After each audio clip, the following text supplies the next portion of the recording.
Page 4. Selections from A Sub-Treasury of American Humor. Farewell, My Lovely, from Farewell to Model T by Lee Strout White. Copyright 1936 by G.P. Putnam Sons.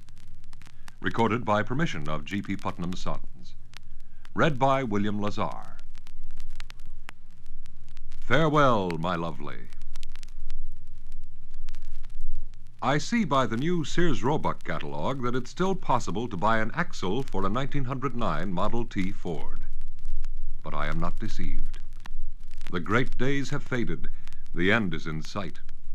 Only one page in the current catalog is devoted to parts and accessories for the Model T. Yet everyone remembers spring times when the Ford gadget section was larger than men's clothing, almost as large as household furnishings.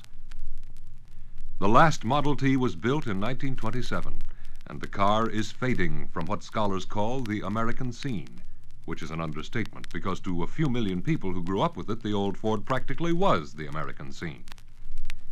It was the miracle God had wrought, and it was patently the sort of thing that could only happen once. Mechanically uncanny, it was like nothing that had ever come to the world before. Flourishing industries rose and fell with it. As a vehicle, it was hard-working, commonplace, heroic, and it often seemed to transmit those qualities to the persons who rode in it. My own generation identifies it with youth, with its gaudy, irretrievable excitements. Before it fades into the mist, I would like to pay it the tribute of the sigh that is not a sob, and set down random entries in a shape somewhat less cumbersome than a Sears Roebuck catalog. The Model T was distinguished from all other makes of cars by the fact that its transmission was of a type known as planetary, which was half metaphysics, half sheer friction. Engineers accepted the word planetary in its epicyclic sense, but I was always conscious that it also meant wandering, erratic. Because of the peculiar nature of this planetary element, there was always in Model T a certain dull rapport between engine and wheels. And even when the car was in a state known as neutral, it trembled with a deep imperative and tended to inch forward. There was never a moment when the bands were not faintly egging the machine on.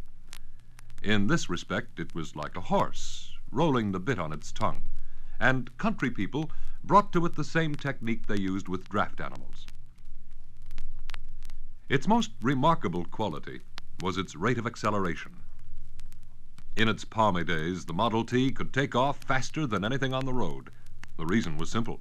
To get underway, you simply hooked the third finger of the right hand around a lever on the steering column, pulled down hard, and shoved your left foot forcibly against the low-speed pedal.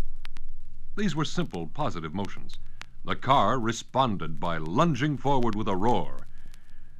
After a few seconds of this turmoil, you took your toe off the pedal, eased up a mite on the throttle, and the car, possessed of only 2 forward speeds, catapulted directly into high with a series of ugly jerks, and was off on its glorious errand. The abruptness of this departure was never equaled in other cars of the period. The human leg was, and still is, incapable of letting in a clutch with anything like the forthright abandon that used to send Model T on its way. Letting in a clutch is a negative, hesitant motion, depending on delicate nervous control. Pushing down the Ford pedal was a simple country motion, an expansive act which came as natural as kicking an old door to make it budge.